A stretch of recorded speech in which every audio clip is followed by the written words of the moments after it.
Sports Illustrated decided to do something pretty interesting when it comes to its latest cover. They featured 3 different covers with 3 different models. One of them was Rhonda Rousey with her obviously very athletic figure. And then they had a traditional model, and then they featured a non-traditional model. Ashley Graham, who's full-figured, and we have an example of what it looks like. There you go. And it got a lot of praise because not only did Sports Illustrated focus on one body type, they're trying to make a statement about all body types and how whether you're athletic, whether you're skinny, whether you're curvy, you're beautiful. Okay, I like that message. Well, it helps that she's beautiful. Well, she is beautiful. Yeah, I was going to say, no, not everybody's beautiful, but she is. Yeah, all 3 of them are beautiful. All 3 of the models that were featured are gorgeous, right? Now, Cheryl Tiegs, who's the traditional model from back in the day, disagrees. There she is on a Sports Illustrated cover from back in the day. She released a statement about what she feels about the Ashley Graham cover. She actually thinks that it's sending an unhealthy message. So she says the following: I don't like that we're talking about full-figured women because it's glamorizing them because your waist should be smaller than 35 inches. That's what Dr. Oz said. Oh, then it must be true. Yeah, exactly. And I'm sticking to it. I don't think it's healthy. Her face is beautiful, beautiful.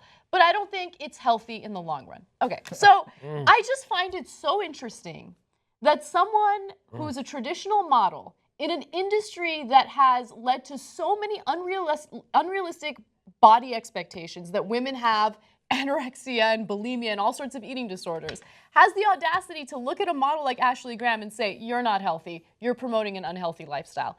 Look, there are women that look like Ashley Graham that are extremely healthy, okay? Just because someone has a high BMI, it doesn't mean that they're unhealthy. Yeah, in fact, there's one on the set. Okay, I happen to be a guy, but my doctor said, I remember that almost every one of them says, you are morbidly obese, but shockingly healthy. They're always flummoxed by it. They're like, I don't get it. You're way too fat to be healthy, but you are. Okay, so now I know that, of course, in general, obesity can lead to a series of issues like diabetes, and it might come up later, etc.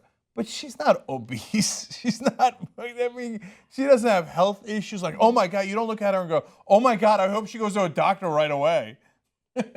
I mean, you want to play doctor with her more than you want to send her to a doctor. First of all, if you look at that picture, she has these sexier hips. Like the thing that turns men on is the waist to hip ratio. And she has a great waist to hip ratio, if you notice that. No, Dr. Oz says that her waist just isn't small enough. I'm sticking to it. I know. But they did, and I've talked about this on the show before, they did studies. They took Playboy models from like the 1960s and Playboy models from the 1990s. They're much skinnier overall, but their hip to waist ratio was exactly the same. And that's the thing that triggers men's mind because they've done studies. Women with a certain hip to waist ratio are the most fertile. They're most likely to get pregnant and carry a baby to term. And that is from millions of years of evolution, makes us want to have sex with them because we all want to do is procreate. So it's all unconscious stuff. You don't even know what's going on. And that's why she's still sexy to men, because not only is she pretty, but her hip to waist ratio is fantastic. That is a great picture. She's beautiful. Whatever. These conversations really irritate me. But the thing that I want to bring up about men and what they like and the hip to waist ratio is, look, I feel like women have a lot of expectations when it comes to the way they look, right? And there are some men that like curvier women, some men that like more slender builds, men who like more athletic builds. There's all sorts of things that guys like. But what really irritates me is whenever you have conversations about men's bodies, right? It's a completely different ballgame. So last year there was this trending story about the dad bod and how women are like, oh yeah, the dad bod. Men, it's so sexy. Men let themselves go and it turns me on. Men don't talk about women like that.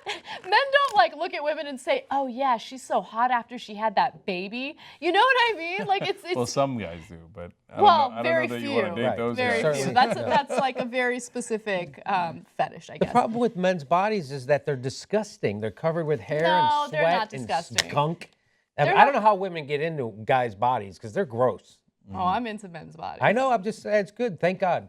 I mean, if a guy's body was, smooth and waxed and all that stuff. And I love and it had like hair. a maybe. I love Really? chest hair. Oh. Yes, I love Look it. at Like that. I love No hairy No legs. kidding. Not a big deal, but I'm just saying. Oh, I didn't even think about you. I don't want to say it. But, I'm back. You know what I'm saying? Like, oh yeah, there It's it hot. is. It's hot. It's like masculine. I don't know. Like hairy chests turn me on. I think they're sexy. So. How about a hairy back? That does not turn me on. Damn. That's too where much. it stops. The bridge too far.